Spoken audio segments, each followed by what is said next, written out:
What we need now is courage. Courage is not the absence of fear. We all have fear. It's the ability to overcome it.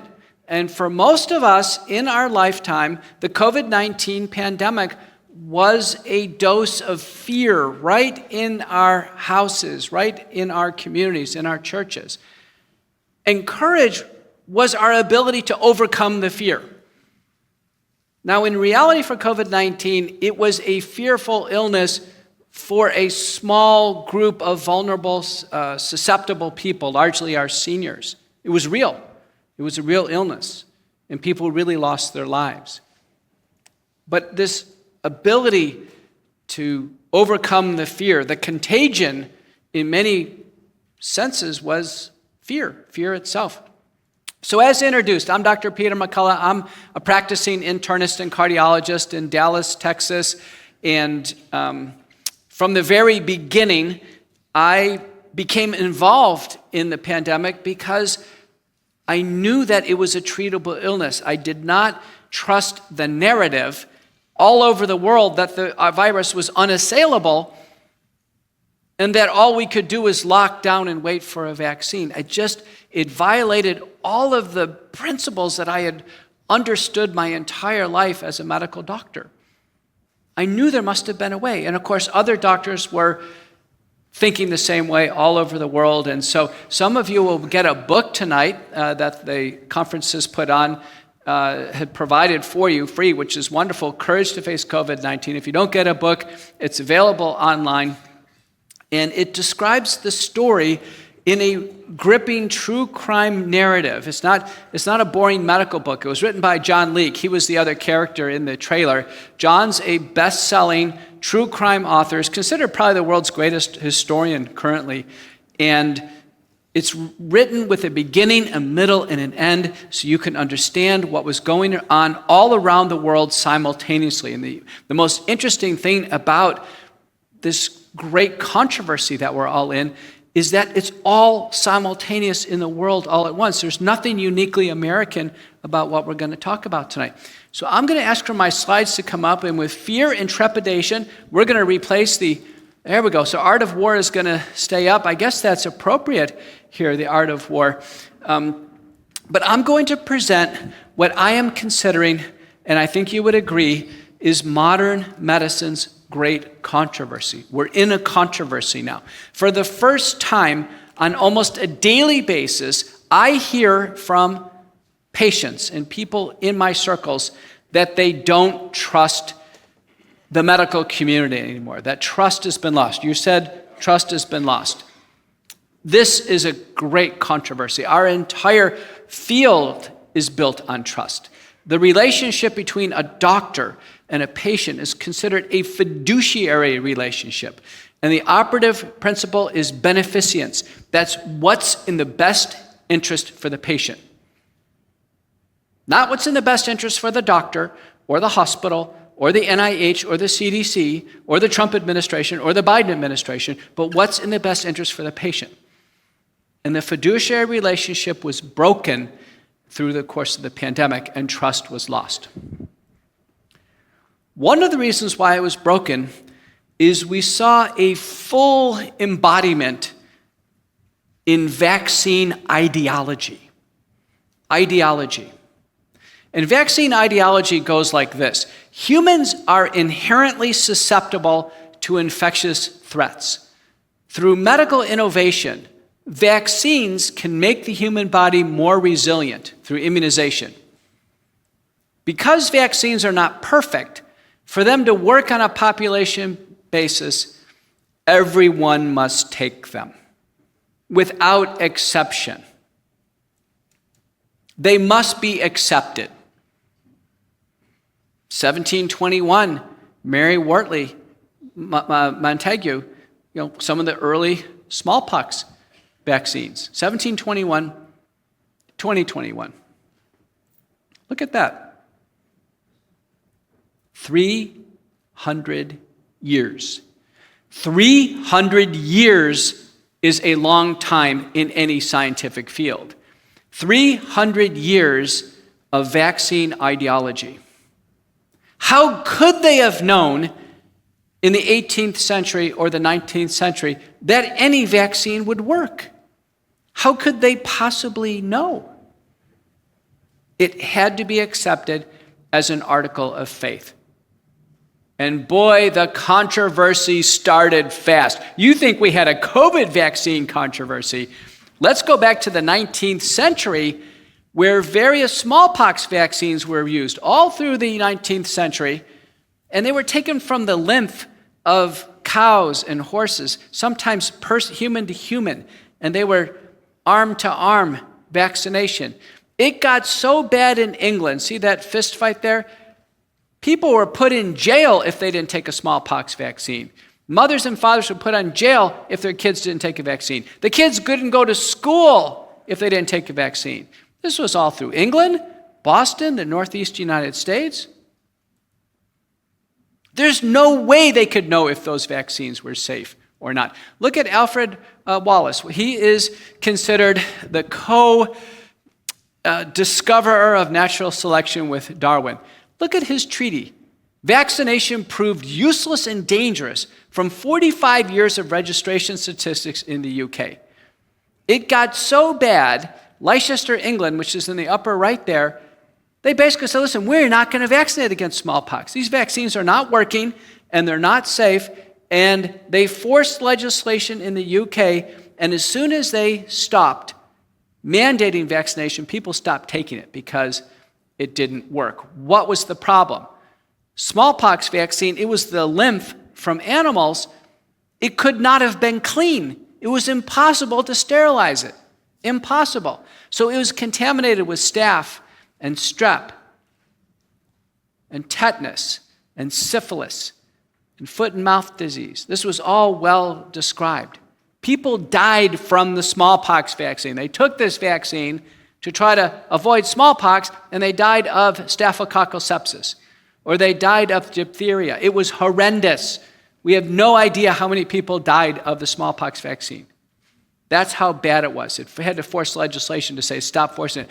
The point I'm making is that was over 100 years, nearly 100 years of history.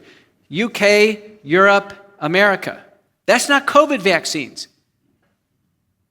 We've been there before. We've actually had horrible mandates before that broke up families, that destroyed people. We had vaccines that people died of, vaccines that didn't even work. It's happened before. It's very important to revisit some of this history. Now enter SARS-CoV-2, this virus.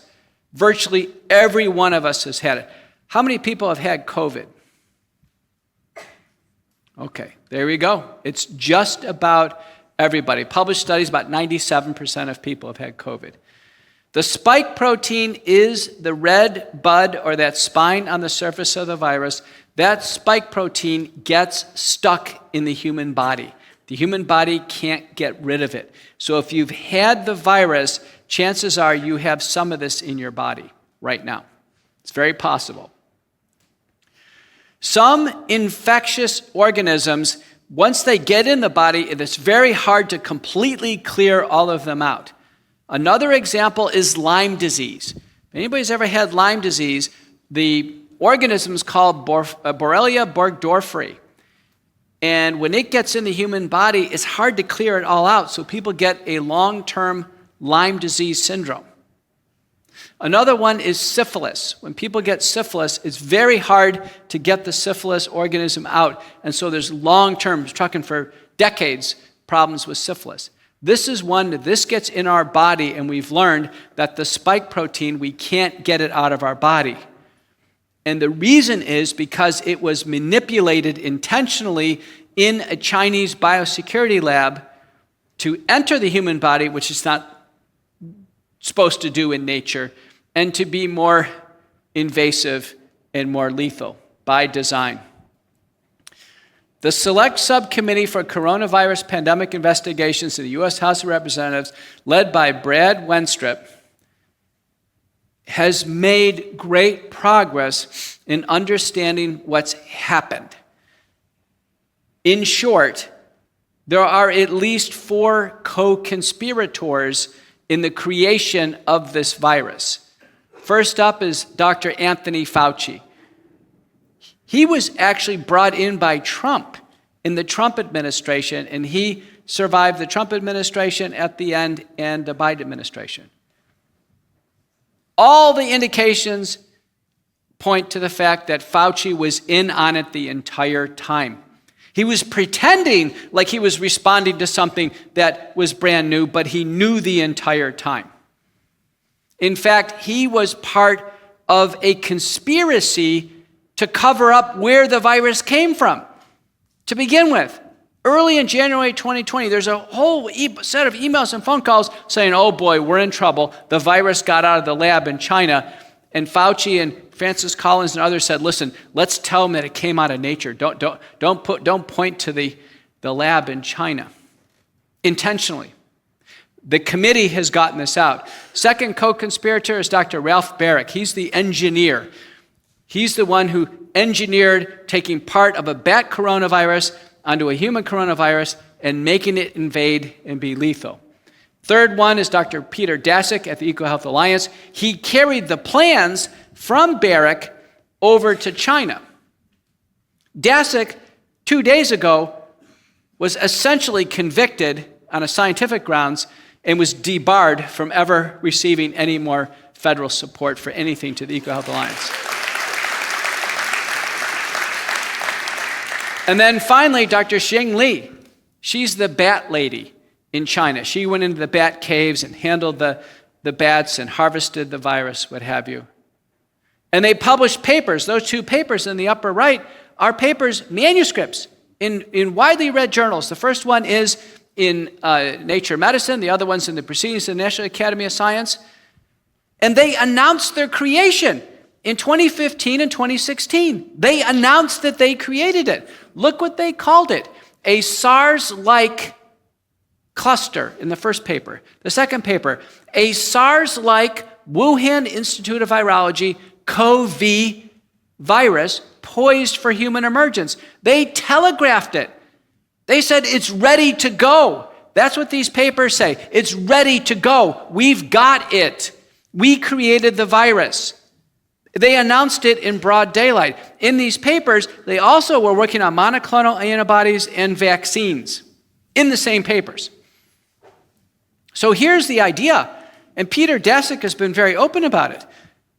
The new warfare, the new art of war is not missiles and missile defense systems. The new art of war is biological threats and countermeasures, vaccines, therapeutics, monoclonal antibodies. And whoever holds these threats and can get the whole world sick, they hold power and they hold the potential of reaping in massive revenues. Can you imagine an international emergency? The doors of treasuries open and the money pours into the pockets of a biopharmaceutical complex. John Leake is right. It's a giant crime, and we're just all part of it. This is part of our great controversy. So let's go through practically. We'll take the vaccines first. What has happened? Recognizing many of you took the vaccines. Many of you, about 75% of Americans, according to the COVID states program, took vaccines. The CDC says 94%, but the Harvard and Northeastern disagree. 94 seems too high to me, but 75 is probably right. We should always demand safety of products, always. Always, always, always. We're always inspecting products. There's safety of the car, safety in the plane that took me here today, safety of the roof above you. Safety. It's safety first. Doesn't matter how good something is. If it's not safe, we can't use it. You're looking at the only public figure in the world who questioned the vaccines before they came out at the end of 2020. The only one. In writing, in a big-time journal. The Hill is read by the House, the Senate, and the White House. Cover to cover. The great gamble of the COVID-19 vaccine development. I called it. The vaccines were the genetic code for the spike protein, that red bud I showed you. It's the genetic code for the lethal part of the virus. And the proposal was to inject it in people with no ability to stop that genetic code. What if too much spike proteins produce? It's going to kill people. What if we can't shut it off? It could cause side effects for years. What if it goes into the brain or the heart? It could cause heart attacks and strokes. This was a massive gamble.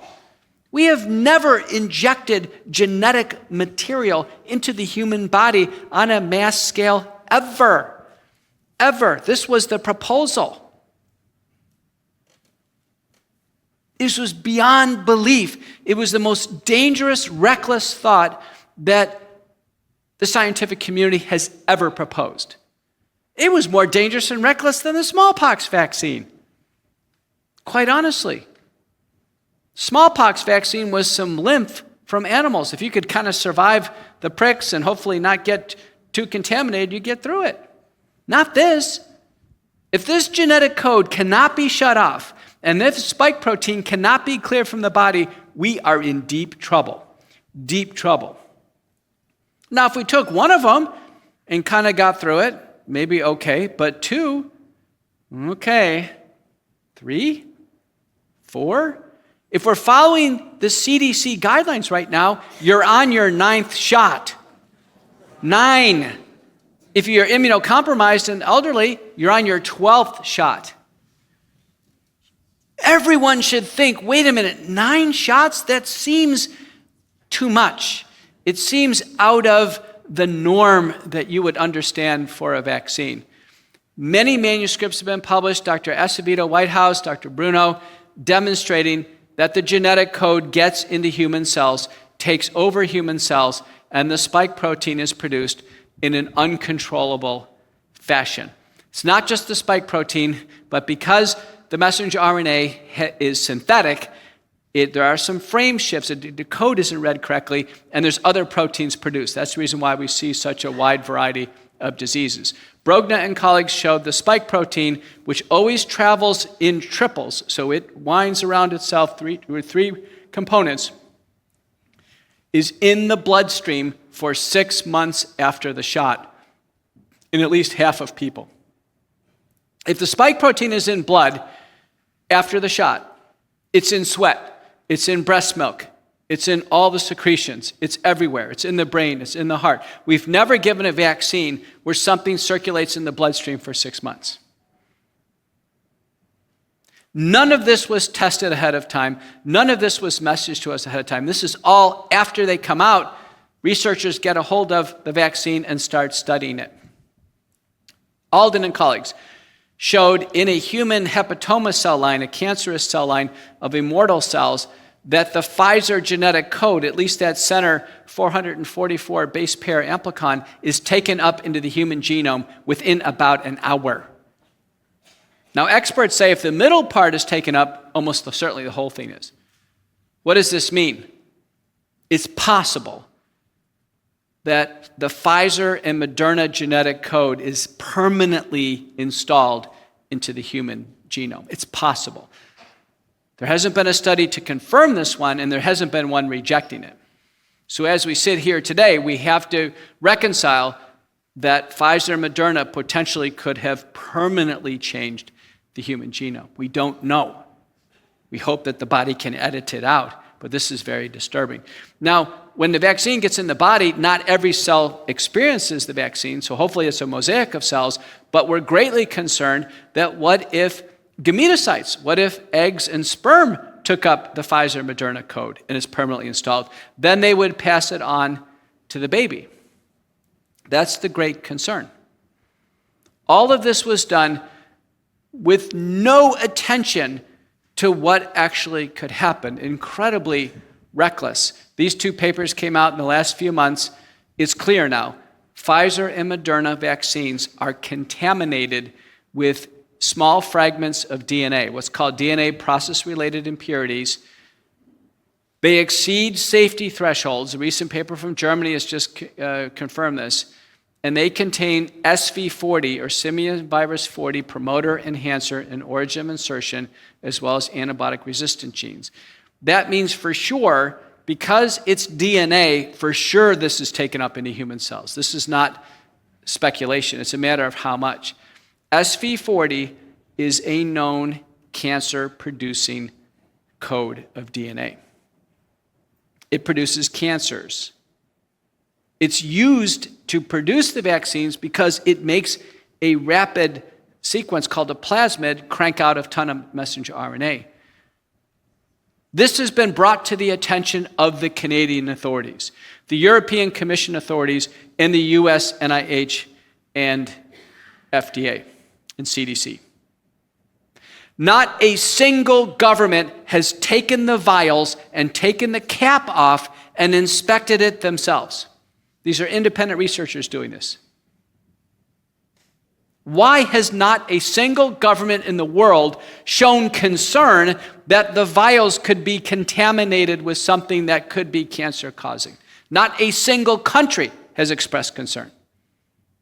Florida Surgeon General Joe Ladapo raised this issue in a well-synthesized letter to the FDA and CDC, and a month or two later they got it back saying, we're not concerned. We're always concerned. If there was bottles of Tylenol that were contaminated, they would be inspected. All products are inspected by the FDA or contractors, except for these products. No one's ever popped the cap off to see what's in them. The only inspection that's been produced is the FDA has gone to some of the root manufacturers and looked at the vials to see if there's some impurities in the bottom. That's it. Nobody's opened the cap anywhere in the world. This is not new. Polio vaccine report 2003 from the National Academies, SV40 contamination of the polio vaccine. It's happened before. Between 1954 and 1963, close to 98 million Americans received the polio vaccines contaminated with a carcinogenic monkey virus SV40. That was me. My mom took me in for my shots. I remember getting the sugar cubes.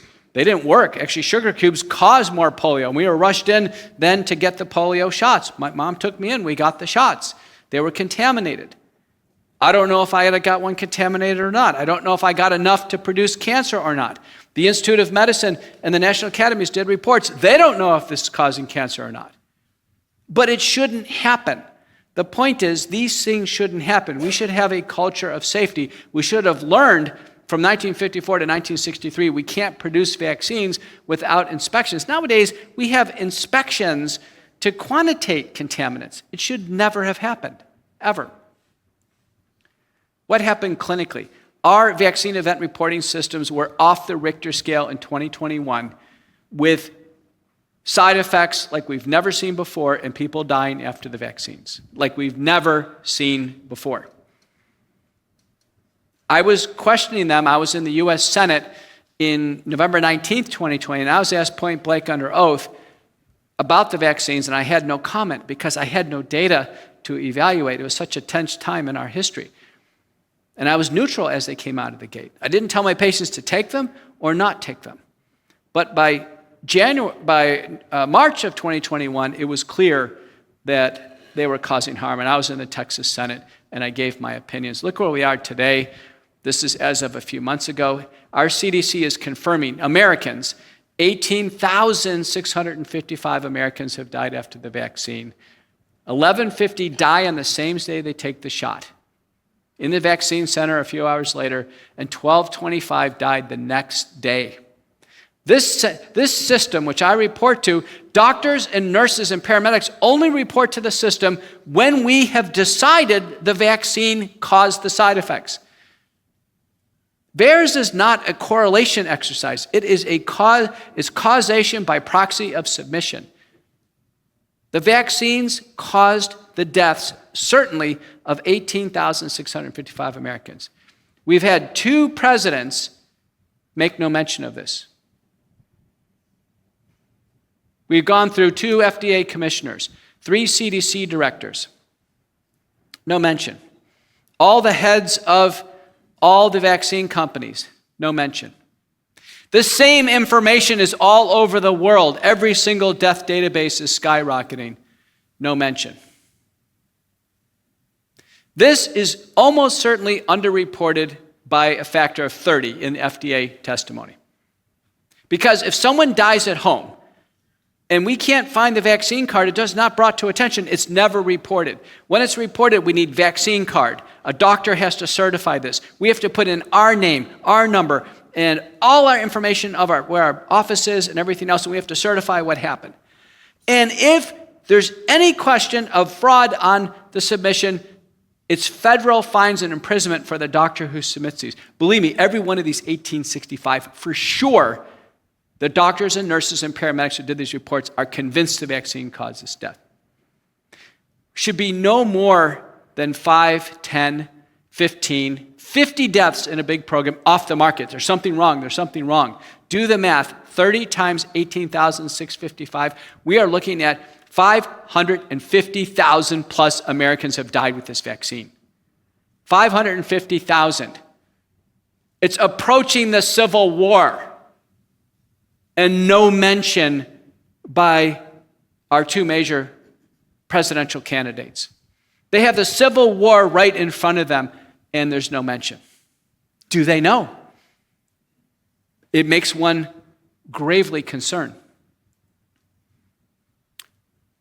When I went on Joe Rogan, which was, by the way, last time I came, it was just a few days after I went on Joe Rogan. I set all records on his podcast. Elon Musk was wondering, what did Dr. McCullough do that was so interesting? Kind of beat Elon. He may have a lot more money, but at that time, I was a lot more interesting. Joe asked me the toughest question. He said, Dr. McCullough, if these vaccines are so bad, how come everybody doesn't die? I said, well, Joe, hopefully it's a rare side effect, but it's not looking good. The answer came out by Schmeling and colleagues. 32% of people who take the shots have zero side effects. Zero. They don't even have a sore arm. Nothing. Nothing happens to them. Nothing ever does happen to them. 63% have some mild side effects, but they're okay over time. And we're down to 4.2% of people, watch out. Heart attacks, blood clots, strokes, death.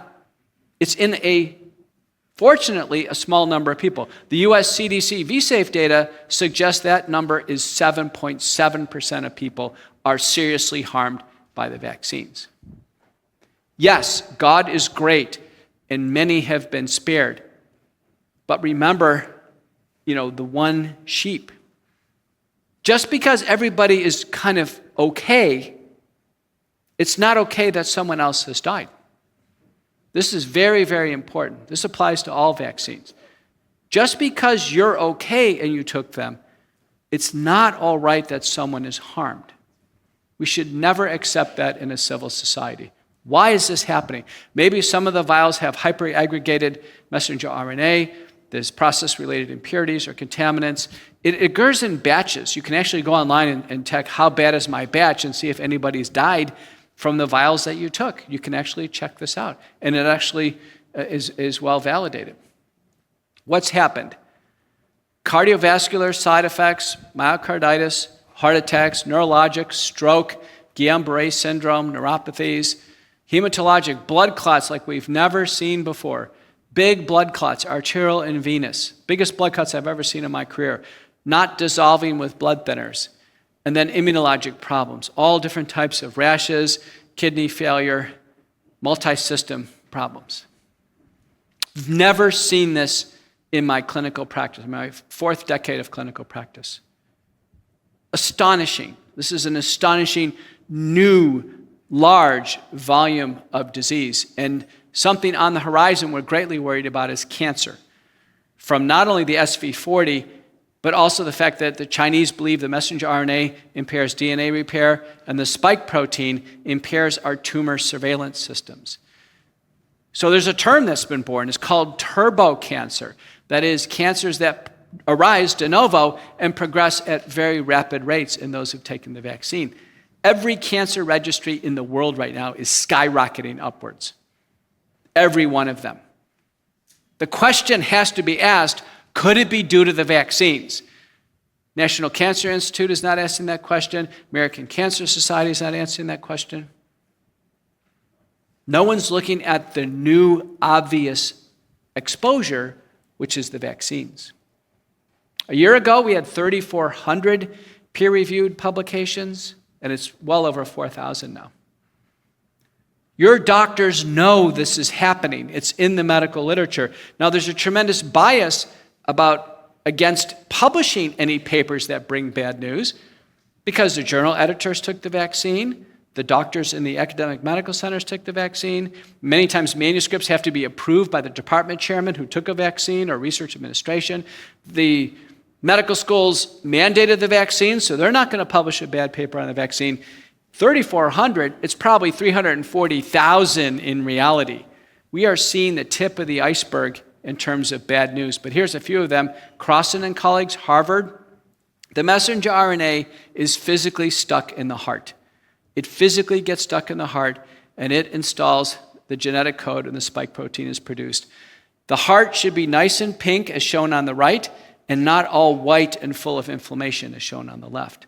The hearts are inflamed in people who took the shots.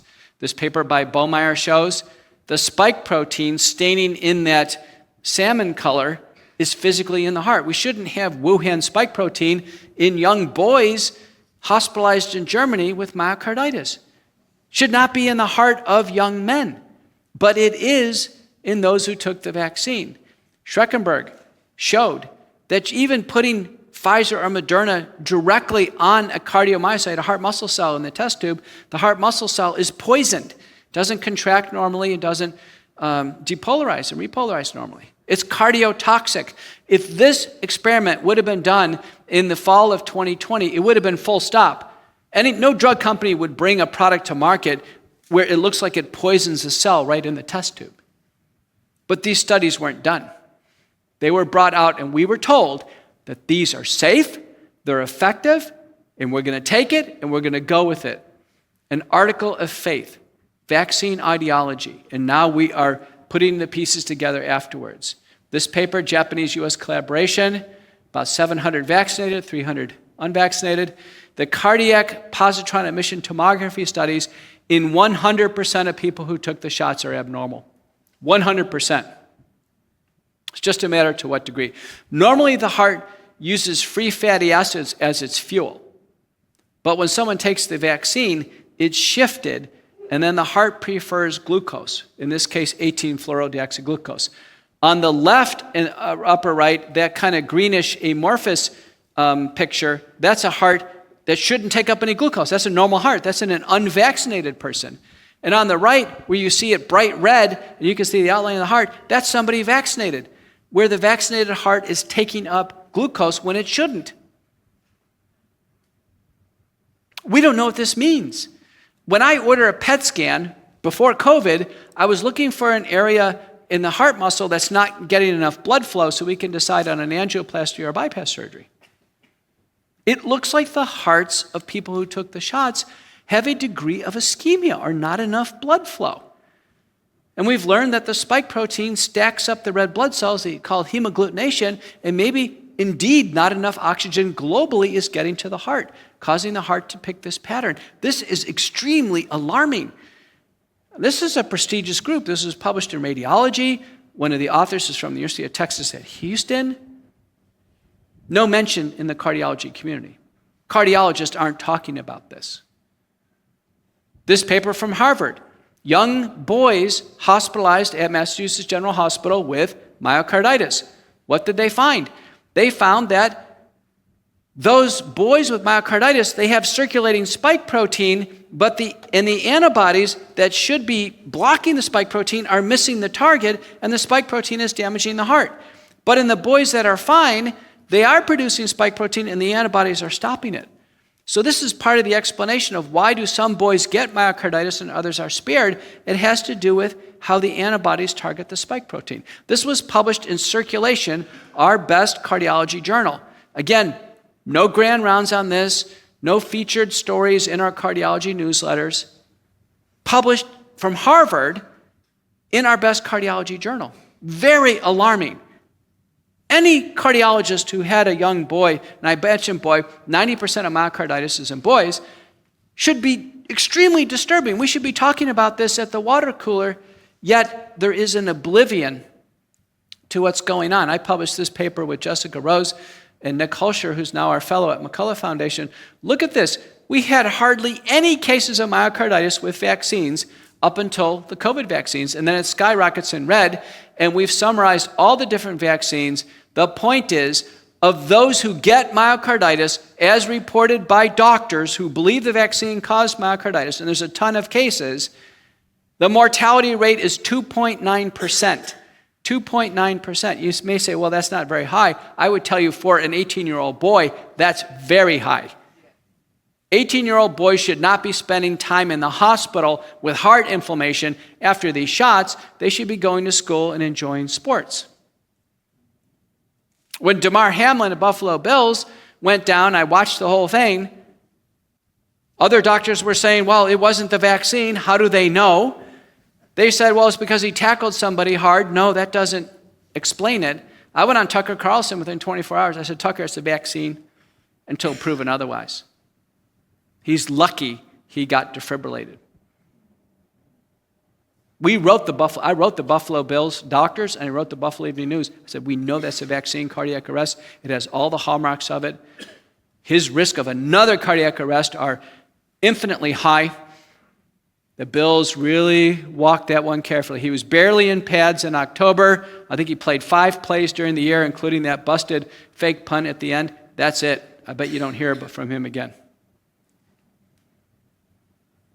But when he went on with Michael Strahan says, what caused the cardiac arrest? Hamlin fidgets. I don't want to go there. What is it about someone who took a vaccine that makes them reluctant to just tell the truth? Say, I took the vaccine, I had a cardiac arrest. Why not just tell the truth? Why not? Because it's a religion, it's an ideology. One doesn't want to be a heretic. One doesn't want to commit sacrilege. Pilot Snow, he lands a big American Airlines jet in DFW Airport. 2 months earlier, he took a vaccine. He didn't want to take one. He took it because he had to. He's saying goodbye to people on the plane. They're almost all coming off the plane.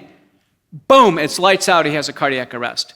Everybody starts scrambling. They try to find the defibrillator. There's no doctors on the plane, right? So usually there's a doctor on the plane. They're already gone. And a stewardess, and somebody calls 911. I wrote an essay on this in my Substack, Courageous Discourse. The title of the essay was The Miracle of Pilot Snow. So when they called 911, and they're doing CPR on him without a lot of help, you know what the miracle was? This is astounding. In DFW Airport, there are 2 paramedic units that are always circulating. 2. I know because one of the guys is my patient. And when they called 911, one of the paramedic units was at the gate next door. That's how close they were. They were actually inside security at the gate next door helping a lady out with her medicines or something. So they got the call. They go, boom. They went right over, and they got there. It took 6 shocks. But they got Pilot Snow back. And when he gets hospitalized in a hospital, he makes a video. He pulls up his chest. He's been fried with the defibrillator pads. He goes, this is what the vaccine did to me. He's honest. He's honest. Why did Damar Hamlin not have that honesty? Pilot Snow knew he would never fly again. He wanted to teach his daughter how to fly. She was not going to have that educational opportunity. He knew he had nothing to lose. Damar Hamlin knew he potentially could lose his NFL career. So he'd rather have more people take a risk with cardiac arrest than him lose his career. That's what this is about, in part. Our CDC came out in June of 2021 and said the vaccines cause myocarditis. Full warning. And they said, but it's very rare and it's very mild. 2.9% mortality rate is not mild. Myocarditis is a deadly complication of the vaccines. And we know it. Look at this paper. Verma, 2021, August 18th, New England Journal of Medicine. A 42-year-old man takes the vaccine, Moderna, and he dies of myocarditis in the New England Journal of Medicine. This should have done it. This paper should have been emergency halt of the entire vaccine schedule. It's autopsy proven. New England Journal of Medicine, a man took the vaccine. He's 42. He had his whole life ahead of him, and he dies due to Moderna. But it didn't stop there. This man, 22 years old, takes Pfizer. 5 days of chest pain. He goes into a modern Korean hospital. He dies in the hospital within 7 hours. Do you know what it takes to kill a healthy 22-year-old man? Right in front of the doctors in the ICU with everything we have to resuscitate people. Look at his heart. It is rotted out with Pfizer inflammation. Rotted out. Destroyed his heart. The Verma paper, the Choi paper, this should have stopped the vaccines worldwide. It was proven beyond a shadow of a doubt that they were directly deadly. Directly deadly. Gill and colleagues, Archives of Pathology, our best pathology journal. 2 boys, Connecticut, die in bed on days 3 and 4 after the second dose of Pfizer. No chance for CPR. Parents just find their kids dead in bed. This has to be the most chilling report you could ever imagine as a parent. Autopsy. Bring in experts. Conclusion, the vaccines are fatal. No mention of these papers by the CDC, the FDA, the NIH, presidential administrations. No warnings come out through the American College of Physicians, American College of Pediatrics, American Board of Internal Medicine. No doctor newsletter warnings. Young people are dying directly of the vaccine, autopsy proven. You can imagine why I became disturbed. I told Tucker Carlson, I said, listen, I have authority to declare these vaccines aren't safe. I have the ultimate authority. I said, if I can't stop this, nobody can. Nobody can. Fabian Schrump takes 3 shots, Olympic marathoner. She gets myocarditis. What does she do? The right thing. She says, I got myocarditis, I'm not running. I'm getting out of running until this settles down. It's known when the heart is inflamed with a surge of adrenaline with sports like Damar Hamlin, cardiac arrest. Or a surge of adrenaline between 3 a.m. and 6 a.m. like those 2 boys, cardiac arrest. So people are dying either during exertion or during sleep. She makes the right decision. It was known before COVID that when there's heart inflammation, people cannot exercise. Can't do it. She made the right call. This is the sequence of events. People take the shots. There are probably certain risk factors. About half of people do not feel any heart pain at all.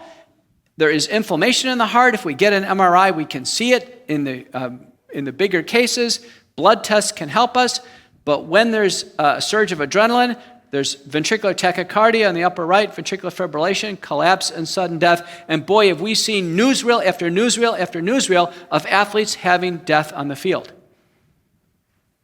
This is what's going on. This was published by myself and Nick Holscher and a team in the European Society of Cardiology. I am showing you the published data. These are the medical facts of what's going on. The stunning reality is no mention to you by your doctors, no mention to you by your pediatricians. In fact, as this was going on, there were doctors encouraging you to take more shots. We have to do a deep dive on the psychology of this medical oblivion. Every doctor should be equally as concerned as I am and you are.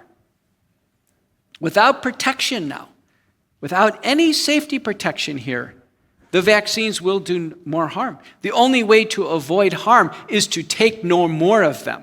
Many of you are there right now. You're saying, listen, I'm not going to take any more shots.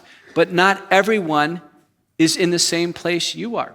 A recent Rasmussen survey, which I put into the congressional record on January 12th of 2024, reported that 53% of Americans believe the vaccines are causing serious side effects leading to large numbers of deaths. 53%. 47% didn't believe that. There's still a large population at risk who may take another shot. And this is where you come in. It is up to you to get into a conversation of concern about what you're hearing tonight. Pfizer knew about 1,223 deaths within 90 days of release of their vaccine. The FDA and Pfizer tried to block this information to America for 55 years. Our FDA is hand in glove with the companies covering up the biggest biological product safety disaster of all time. We have never had a product that took 550,000 lives in our country. People walked into vaccine centers and they should have lived out the rest of their lives, and sadly, they died.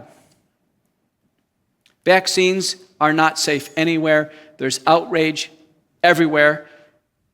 The World Council for Health, which is a worldwide body, 70 grassroots organizations, I'm part of this group.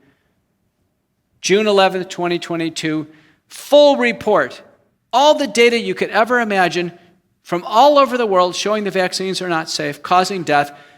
Their declaration, pull them off the market. Association of American Physicians and Surgeons, 10 reasons why the vaccines are not safe. Number 10, pull them off the market. So it's not just my opinion. If you want to show something to your doctor and say, listen, doctor, I'm concerned what I heard tonight, there are organizations that are formally calling for these to be pulled off the market. And listen, if the organizations disagree, that's a disagreement, but we should really respect those who are concerned about safety. If 30 manuscripts say the vaccines are safe and effective, written by vaccinated doctors at institutions that mandated the vaccines, and they have that bias, and there's one paper that says, wait a minute, they don't look safe, what do you look at? The canary in the coal mine. Of course, we prioritize safety. Safety first. No one could have known if they were safe and effective when they were brand new. No one could have known. They took it as an article of faith. U.S. Senate, December 7th, 2022. I co-moderate the session. I make the final conclusion of the session. They are not safe for human use. Pull them off the market. European Parliament, September 13th, 2023. They're not safe anywhere. Pull them off the market. Governments have heard the message. It's not as if they don't know. They all know. They all know. U.S. House of Representatives, January 12th, 2024. Conclusion. After I answered 3 hours of questions under oath, and Kirk Milhoan and Ryan Cole, I answered every one citing the data. I cited dozens and dozens and dozens of papers. I got asked the most questions. I was there just 2 days after Anthony Fauci. Same congressman. I asked him. I said, I've just been grilled for 3 hours. I answered every question to the best of my ability, citing the information. You just had Anthony Fauci. I said, did he cite a single piece of evidence? Did he cite a single scientific reference? None. Zero. Zero. Scott Atlas, in his book about what happened in the White House early on with Fauci and Trump, his conclusion is Fauci is actually incompetent. He actually doesn't understand the science. He doesn't even represent science. He doesn't even understand what's going on. He's part of some type of horrible conspiracy, but he doesn't even understand the basic clinical facts that we're seeing. According to Scott Atlas, Fauci can't pronounce even kind of big, complicated medical words. He can't pronounce them. And one time Scott kind of laughed a little bit and Fauci got really mad. We have been in this grossly misled sets of White House task force from grossly incompetent people who have not had our best interest at hand. What did the vaccines do? They never stopped infection. The very first set reduced the risk of COVID-19 in the household, the binary definition in the community, but they did not stop transmission. Our CDC told us that, and they never reduced hospitalization and death because no trial ever showed that. And they're not going to prevent an outbreak occurrence. The virus is going to do what it's going to do. There were false claim after false claim. Our FDA commissioner has come out there and said, take a vaccine so you can survive COVID. President Biden came out and says it's going to be a long, dark winter for the unvaccinated. The vaccines never stopped hospitalization and death. It wasn't shown in a single study. Why did this false set of information on efficacy, how did it evolve? This analysis by Fung and colleagues say, listen, the virus mutated and got milder. So as more and more people took the vaccine, the virus was milder. It wasn't the vaccine that saved them. The hospital electronic medical records, their default was unvaccinated. They actually never connected to the CDC, so they assumed people in the hospital were unvaccinated. There was differential testing for the vaccinated, unvaccinated. No linkage to the CDC data. No control over early treatment and natural immunity. Those things influenced greatly the risk of hospitalization and death. No adjudication for who really had COVID. And massive conflicts of interest in the universities who pushed the vaccines with mandates. It was contrived. The vaccines never saved us. The new narrative, White House coordinator who's now back at Brown, Ashish Jha, who was the minority witness who faced me in the Senate in 2020, he came out recently on national TV. Here's the new narrative. The vaccines saved millions of lives. That's how he starts out. But regrettably, some were harmed. That's the new narrative. To lead with this saved millions of lives. It's a false claim. The vaccines did not save millions of lives. We can't find the evidence to that the case. In fact, this miscategorization of who actually took the vaccine and who didn't. In the United States, the CDC has never released the data on who took the vaccine and who didn't. How can we possibly tell if the vaccines save lives? The consent form shows us that it says in past tense, this is a 2022, in past tense, shown to prevent COVID in the past from the very early trials. After the initial vaccines, the subsequent ones were only tested in animals. They couldn't even possibly know if they were going to stop the infection in humans. There's no benefit claimed in the consent form for reducing hospitalization and death or reducing transmission. So if the consent form doesn't make that claim, it's impossible for the CDC and NIH and others to make the claim. There's a false claim. We never claim a drug does something beyond what's in the limitations of the consent form or the package insert. In countries where they had accurate data on who took the vaccine and who didn't, the vaccine failed miserably. These are data from Scotland. Look at this. Any person with any common sense would conclude the vaccines are failing. The vaccines were not stopping COVID. The majority of people in the hospital, and sadly those who died, took the vaccine. Money changed hands like we've never seen before in the history of medicine. We've always needed to have early treatment because people were getting sick with the vaccines or not. I pioneered approaches, published them in the peer-reviewed literature, and what we said was this. We don't have 5 to 20 years for large randomized trials. We'd love to have them. We need to look for drugs that have a signal of benefit, acceptable safety. We'll use drugs in combination, and let's go. It's go time. We didn't need Anthony Fauci. We didn't need Donald Trump. We didn't need Mike Pence. We needed somebody with some guts in the White House to say, listen, it's go time. Let's treat our elderly people and get them through the illness. No one in the White House, no one in the agencies ever stepped up and said, listen, this is a bad problem, America. We're going to do something about it. We're going to stop these hospitalizations and deaths. None of them did. Trump even got early treatment. He actually got an early version of McCullough protocol. Trump's opportunity was, he can say, listen, I'm in my 70s, I'm overweight, I got through it, I want everybody to get the quality care I got and get through it too. That was his opportunity, and that is his shortcoming. He cared about himself, but he didn't show care and concern for the rest of the seniors and people at risk in the country, and we have to hold him accountable for that. The virus proliferated early on over the course of a couple weeks. It triggered inflammation or cytokine injury. People died of blood clots in the end. Almost every autopsy showed in the lungs were blood clots. It's the only infection that I'm aware of that caused blood clots. There are some people who say, Dr. McCullough, COVID never existed. It was just the flu. I said, no, the flu doesn't cause blood clots. This was a unique illness. One of the great things we learned about this is simple measures worked. Believe it or not, the virus was in the nose and the mouth for sometimes 5 to 10 days. That simple nasal sprays, this is just use of dilute iodine nasal sprays, killed enough of the virus so it did not invade the body and cause serious disease. This was a great, great discovery. It came in right about December of 2021.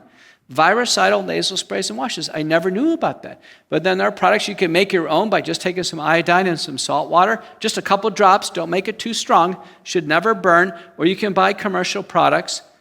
And just like she's doing there, do this to help prevent COVID when one is exposed, and then actually do it during acute treatment. There were even studies doing this in the hospital. Doing this in the hospital reduced how sick people got. Yet hospitals never offered this to patients in America. They never offered them simple nasal sprays. Here's a clinical trial. This is 600 patients, prospective, double-blind, controlled trial. Look at that. By day 3, those who got the iodine nasal spray, dramatic reduction in PCR positivity. This was the answer to stop the spread, was to use the nasal sprays and gargles. A couple drops in scope and Listerine could be used for a gargle. Not masks, not lockdowns, no social distancing. We should have been in the nasal spray and gargle business. That's what would have saved us. Instead of passing out masks, we should have passed out nasal sprays and gargles, reduced need for oxygen or being hospitalized. This was a prospective randomized. This trial should have just blown up everything in Washington. We should have pivoted to this immediately. Nancy Mace, Republican Congresswoman, she knew it. She went nuts. She goes, I want to know why the feds have not promoted this. Why? We have 20 total studies, 53% lower risk and 17 randomized trials. It really helped. Was it a miracle cure? No. But it's so simple and safe. Why did your doctor not tell you about this? Why did the nurses in urgent care not tell you about this? Why didn't churches tell you about this? We should have been passing this out. This was a tragedy. Now, chronically, if I was to do something every day, I wouldn't do the iodine because that can be a little irritating. I would use xylitol. And in this trial, this is a trial of 500 people, prospective, randomized, placebo-controlled. It reduced the risk of COVID by 71%. Xylitol is in what's called Clear or Neomed, as an example, xylitol-based products. This is better than a vaccine for prevention. A simple $8 nasal spray at CVS or Walgreens is better than a vaccine. This is a tragedy to learn this. Why did we use hydroxychloroquine and ivermectin? First 2 years of the pandemic, we had no FDA, EUA-approved antivirals available at home. None. All we could use is ivermectin, hydroxychloroquine. The FDA says one reason why we use drugs off the original advertising label is when we're fulfilling an unmet need. Boy, was COVID the unmet need.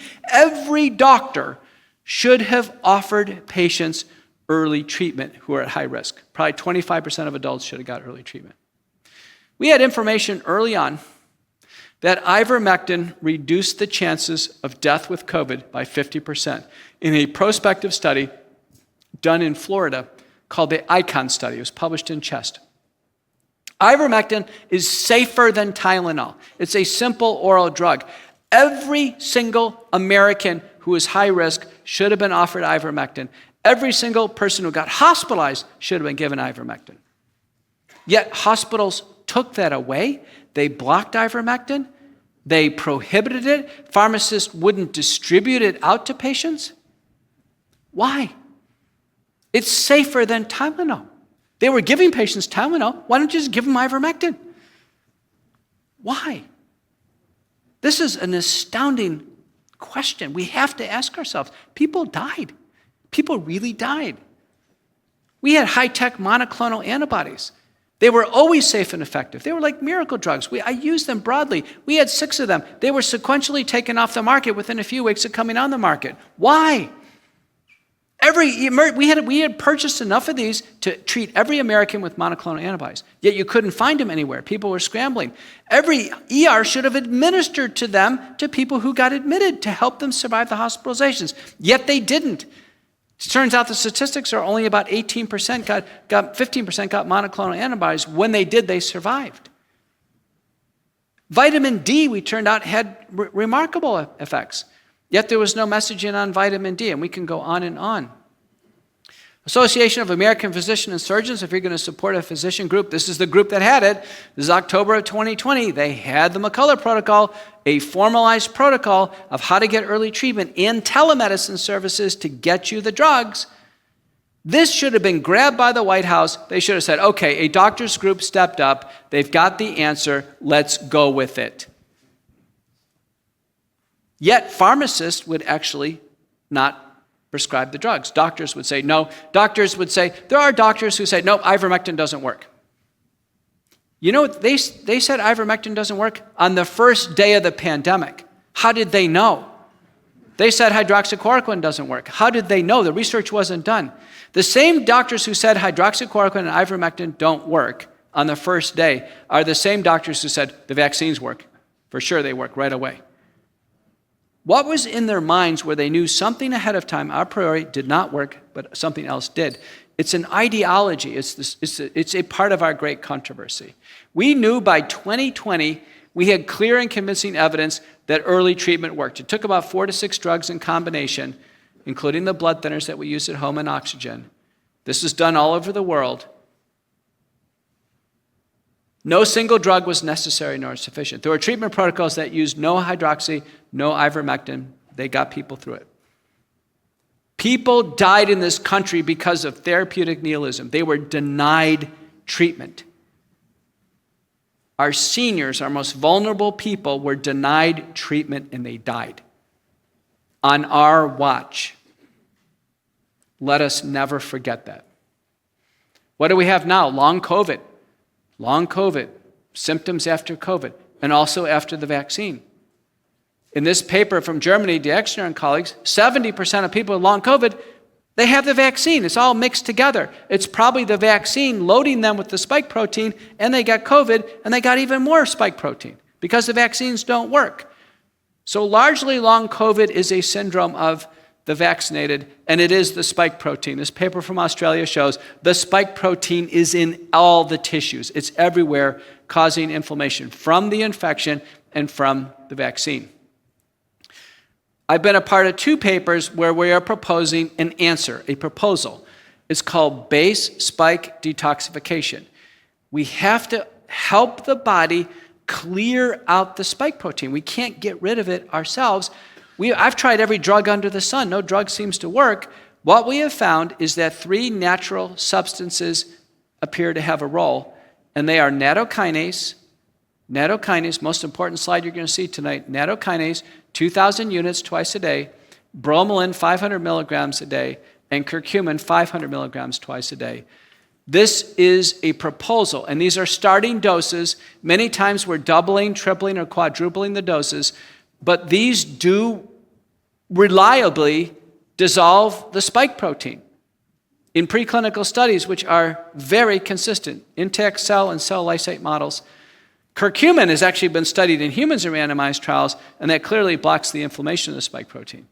This, under my direct observation, now thousands of patients over a year into 2 years now, this works slowly to help people get out of long COVID and these vaccine problems. Once we get people on this program, I prescribe additional prescription drugs depending on the syndrome. I've never had a cardiac arrest, and I've never had a new blood clot. But believe me, I am seeing cardiac arrests and new blood clots easily 3 years after these shots. We just had somebody in our circles just die at age 42. It happens years after the shots. We're publishing the best we can. As we sit here today, most people should be taking these natural supplements. They're available as capsules. You can buy them on Amazon or any natural store. Nattokinase is derived from the fermentation of soy by bacteria called Bacillus subtilis natto. The Japanese eat this as a breakfast food. You can get it in a capsule. but it actually helps unblock arteries. It's anti-atherosclerotic. Bromolin's derived from the stems of pineapples. That's a natural enzymatic substance. Bromelain is an FDA-approved drug as an ointment that's used in surgery because it's anti-infective and proteolytic. And of course, curcumin has been used in India for ages. It's derived from turmeric because it works as an arthritis drug, an anti-inflammatory. Why not give this a try? That was the purpose of our publications. People say, well, Dr. McCullough, you don't have proof that this works.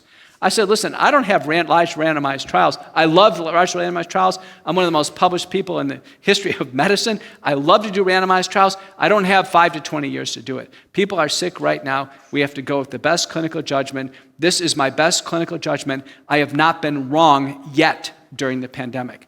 So I suggest right now we go with this until we have better information. And if anybody has a better idea, I'm all ears. The Biden administration has spent $1 billion on this problem. Nothing. No new drugs, no new protocols, no suggestions. Nothing. So for the naysayers out there, I say, listen, I'm open. Bring it on. Otherwise, let's get going now. People are dying of this vaccine. We need to do something. These are natural products. They are available. Let's get them going. Take them in between meals, not with a meal, in between, because they got to get absorbed and let the enzymes work in the body. Natural immunity. Most of you have been through it. Good news. If you've had prior COVID, your chances of getting really sick with the next episode are very low, very low. In a large published prison study, once you're through Delta or Omicron, we're looking at a 0% risk of hospitalization and death. So now all of a sudden, we've all had COVID, we're good. Now, if you haven't had COVID, it still can be rough. I've had 2 90-year-olds recently who never had it before. They got it, and it was sick. We had to use McCullough protocol, use the multiple drugs. They needed some IVs for a while, but they weren't hospitalized, and we got through it. So it still can be rough. The reason why it's mild for most of you is that the virus is mutated, and it's milder, and we have natural immunity. Thank the Lord. Okay? But not because of the vaccines. The vaccines did not make it milder. There are no data to suggest that. Disease X. What is Disease X? Disease X is a future disease. Since we've been through COVID, now scientists are writing about a future version of COVID. Remember, Anthony Fauci told Trump, there's going to be a pandemic during your administration. Well, now Fauci and Tedros at the WHO and Peter Daszak at the EcoHealth Alliance and Klaus Schwab at the World Economic Forum and Bill Gates, they're all saying there's going to be a Disease X pandemic, and it's going to be 20 times deadlier than COVID. How do they know? It's a future disease. Well, we've been publishing this on our Substack. You should sign up for Courageous Discourse Substack. Almost all of it's free content. You get an email every day. John Leake and I have worked very hard on this. And it looks like Disease X is going to be bird flu or avian influenza. Gavi, the Global Vaccine Alliance, said in 2021, Disease X is bird flu. That's it. It's going to be bird flu. Oh, here it comes. Is it safe to drink milk or eat chicken? World Health Organization call for urgent agreement on an international deal to prepare and prevent future pandemics, citing bird flu right ahead of their pandemic treaty meetings, right into an election year. Bird flu. 2 days ago, state of Michigan declares statewide emergency, bird flu. They're killing millions of chickens in West Texas because a chicken had bird flu. It's happening. It's happening right now. Watch it. Watch it unfold. Pay attention to bird flu, highly pathogenic avian influenza. It's been around for decades, about 800 cases so far in history. There's been hundreds that have died of it, humans, but almost always in third world countries, no ICU care, late presenting, no iodine washes or gargles, no antivirals. I don't think we should lose a single human to bird flu in the United States. But what's circulating looks like gain-of-function bird flu coming out of the Athens, Georgia Poultry Research Lab. It's being spread by mallard ducks. It was an absolute disaster to try to experiment on mallard ducks because they fly everywhere. That's probably how it's passing around. CEPI, the Coalition for Epidemic Preparedness and Innovation, said that with Korea, they are developing a self-replicating messenger RNA vaccine for bird flu. The United States has already approved a human bird flu vaccine in 2021 by a company called CSL. We don't vaccinate chickens in the United States, but the Chinese have been doing it for 20 years. It doesn't work because the birds don't get so sick, so they spread it around even more. I predict that we will start vaccinating poultry in the United States directly, and soon human bird flu vaccines are going to be rolled out for human beings. I predict that there's going to be a massive shortage of chicken and eggs in the United States. Food insecurity. All because of this fear-driven groupthink now that we are being invaded by yet another invader. This one was gain-of-function research, and it came right out of our labs. And our former CDC director, Redfield, was on TV this week, and he said, listen, it's gain-of-function. Don't be fooled. This thing did not jump out of nature. It's gain-of-function, and it's going to be by design. Another topic, twin epidemics of autism and gender dysphoria. How many of you are touched by autism? Family or your family circles or somebody you know? It's about 5%. Some crowds it's 15%. I have autistic patients. Autism was 1 in 10,000 when I was a kid. It's now 1 in 36. It's the biggest epidemic of childhood in U.S. history. Autism is on fire right now. Sure, we have greater screening and detection, but there is a massive bona fide increase. What we know is it appears to be associated with the expanding childhood vaccine schedule up on the left. When I was a kid, you can see that there was 3 shots, 1960. Now a child today faces 108 shots.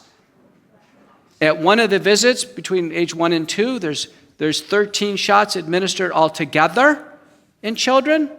And it's been well demonstrated that if a child gets sick with a big round of shots and they have a seizure, there's about a 40% chance that the brain is injured and they develop autism. There's 200 studies now linking excessive vaccination in childhood to autism. There are other factors. No one knows for sure. But autism is related to gender dysphoria. Children being uncomfortable with their gender are more likely to be autistic by a mile. The children who are going so far to actually have surgery and hormones, and it is happening in the United States, are autistic. What normal kid would ever do that? The answer is they're not normal. They have autism. They feel ostracized. They feel left out. They feel uncomfortable interacting, interpersonal relationships. It's a perfect setup for suggestibility and then potentially taking a transgender journey. Yes, that's what's happened. That's exactly what's happened. Transgender medicine, which seemed to have come out of nowhere,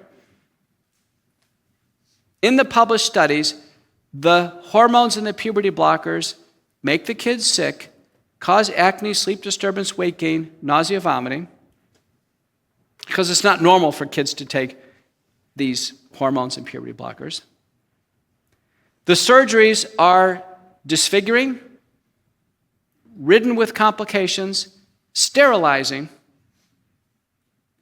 The package of transgender medicine for those under age 18 increases the burden of psychiatric disease, makes the psychiatric problems worse, and increases rates of homicide, suicide, and death from all causes.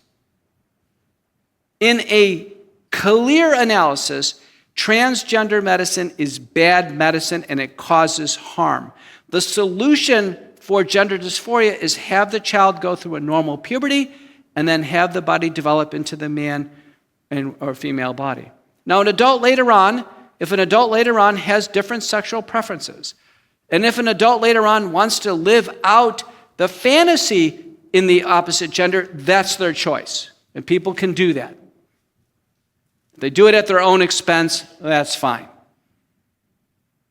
But under no circumstances can our society allow a child under age 18 to head down this very dangerous pathway. Very dangerous.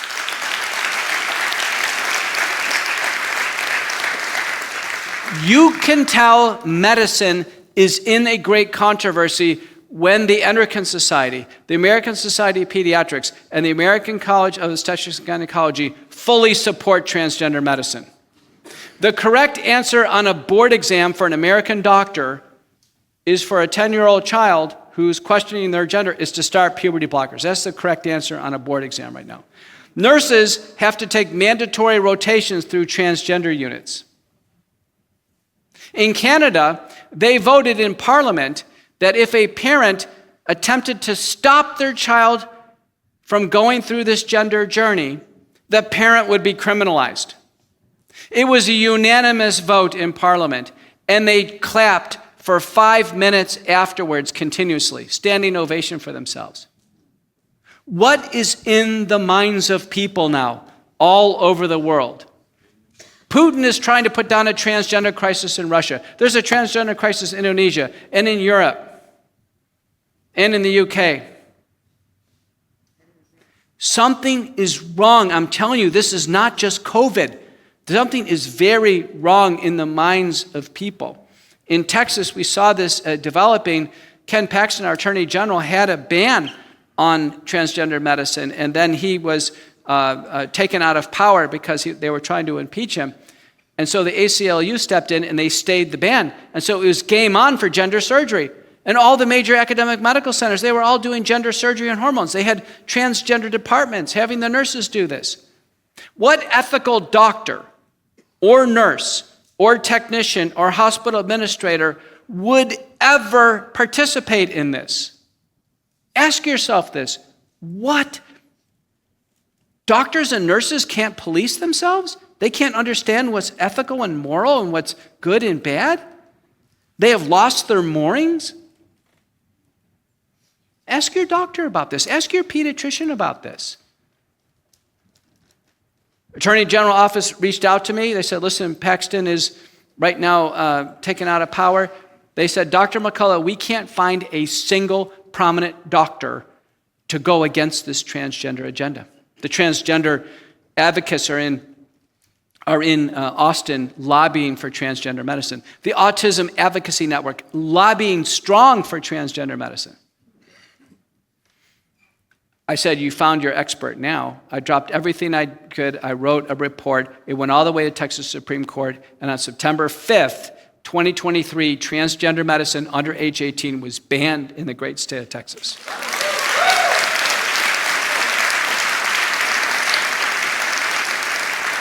We must show moral and ethical courage at this time. We are in the time of a crisis. Everyone needs to talk to everyone else. That's your great mission. You have to start talking about this. The human mind has gone awry. Thinking is wrong. World Council for Health. Things have gotten so out of control on childhood vaccines and autism. World Council for Health is saying parents are urged to adopt a common sense, safer to wait approach. What does that mean? That means deferring on the childhood schedule. 5 studies now show, in the modern day, 5 studies show children who take no vaccines, none. They're born healthy, they take no vaccines. They're healthier than the kids who take the vaccines. There's lower rates of food allergies, peanut allergies. That's all coming from the peanut excipients in vaccines. There's lower rates of asthma, allergic dermatitis, need for tympanostomy tubes.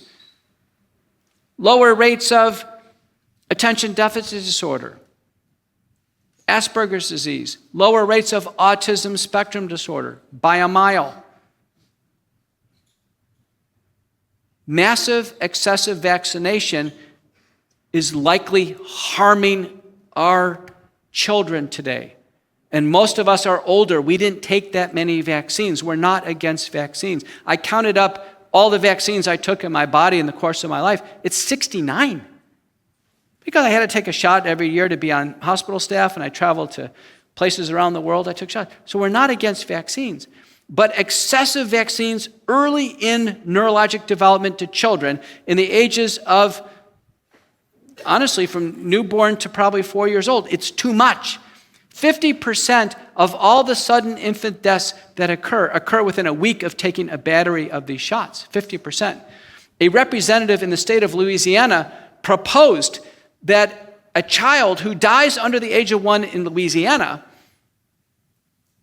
with no other explanation, that the medical examiner must review the vaccination record. And you know what? The medical examiners, the coroners, and the hospital said, no, we don't want to see the record. They don't want to know. That's what we call vaccine ideology. They don't want to hear the bad news. They don't want to hear it. Censorship and scientific discourse. You can't censor this. You can't censor this, right? You're hearing my views. In a little bit, we're going to turn the tables and we're going to hear your views and your questions. You can't censor the live program. You can't censor direct communication. But you can censor things on TV, on the radio, and clearly on the computer and the cell phone. Your medical freedom is linked to your social and economic freedoms. That was a summary of my Lincoln Memorial speech. I said, listen, as soon as somebody starts forcing a pill down your throat or a needle in your arm, they've broken you. You no longer have your bodily autonomy. Only you can decide what happens to your body. Your body is a gift from God. You decide. You and God. That's it. Not some other external force. And not because you want to keep your job, or not because you want to travel, or not because your kids want you to do it. No, it's your choice. Your choice. Our inalienable rights, our rights that are given to us for God, are asserted to us in the U.S. Constitution. Life, liberty, and the pursuit of happiness. That includes your bodily autonomy. When your medical freedom is broken, then your social freedom is broken. Now, you can't take a job, or you do take a job, or you can't fly, and it's linked to your economic freedom. The only navigation forward, whether it's COVID or bird flu or transgender, is for you to decide, you and your family to decide. Now is the time for you to be very strong, very strong. Do your own research. Pastor Frank said that. Do your own research. Did the NIH, CDC, and FDA ever tell you to do your own research? Never. Did they ever hold a public forum so you could ask questions? No. Did Trump do it? No. Did Biden do it? No. Why? Why did none of these people get up in front of you? Did the University of Tennessee at Chattanooga, did they have an open house so you could ask their experts about what's going on? No. Why? What were they afraid of in terms of being asked a question?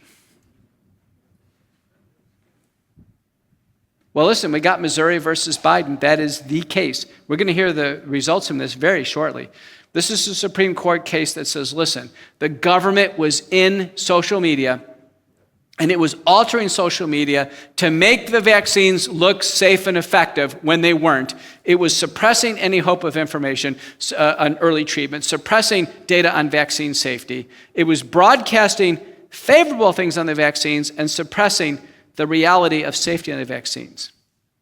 And it was also promoting certain presidential candidates and certain other diversity, equity, inclusion agendas, but the big one was actually about the vaccines. There are amicus curiae briefs published on each side. Association of American Physicians and Surgeons is on the side of, listen, freedom. We need free speech. If Dr. McCullough has his data, his protocols, it's going to take 2 years to get in a medical publication. We need to get them out on social media, mainstream media. Okay? American frontline doctors on the side of free speech. That's it. Who is for government censorship? The American Medical Association, American College of Physicians, American Society of Geriatric Medicine, American College of Pediatrics. They want censorship. World Health Organization says the biggest threat to world health is not heart disease, not cancer, not diabetes. It's misinformation. Northwestern University is holding big medical conferences on combating misinformation. They're going to fight. Go on LinkedIn, the professional website, and type in misinformation. Do you know how many people have jobs now? They're the chief misinformation officer. They're going to stamp out, you're laughing, but these are real jobs now. They're going to stamp out misinformation. There are 5 terms that are readily acknowledged to be propaganda terms. These are terms used in dark times in humanity where people are doing harm to other people. And here they are: misinformation, disinformation, malinformation, anti-vaxxer, conspiracy theorist.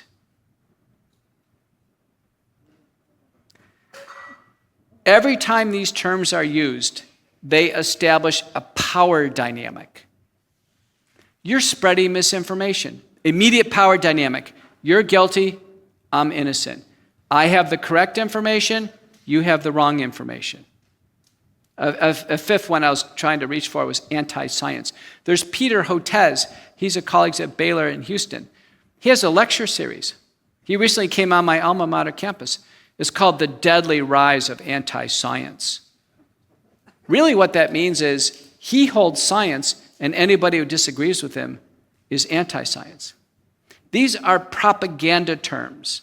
They were extensively used in Goebbels' Office of Propaganda in Nazi Germany. Don't use them. Reject them. People say, oh, Dr. McCullough is spreading misinformation. No, I'm not. I'm just discussing the data. We have data. We have multiple points of view. We discuss them. We can come up with our own conclusions. We're not conspiracy theorists. You're not a conspiracy theorist. You're a rational theorist. You have rational theories about what's going on, and you're testable, they're discussable. These propaganda terms are used to shut down conversation and for people to establish power over one another. Reject them. In the medical literature, they didn't exist up until 2021. Now they are search terms in the National Library of Medicine. People are doing misinformation research. There's actually an Oxford misinformation scale that they scale things. They're assessing for misinformation. When we have an emerging virus that's brand new, no one knows the answer. No one can claim to hold information and somebody has misinformation. We're simply observing. Propaganda and corruption have swept in to our worlds with this great controversy. Missouri versus Biden, big case. I predict it's actually going to go against free speech, or it'll be couched. Usually the Supreme Court couches it. So a couched decision could be, well, we're on the side of free speech, except in a state of a national public health emergency.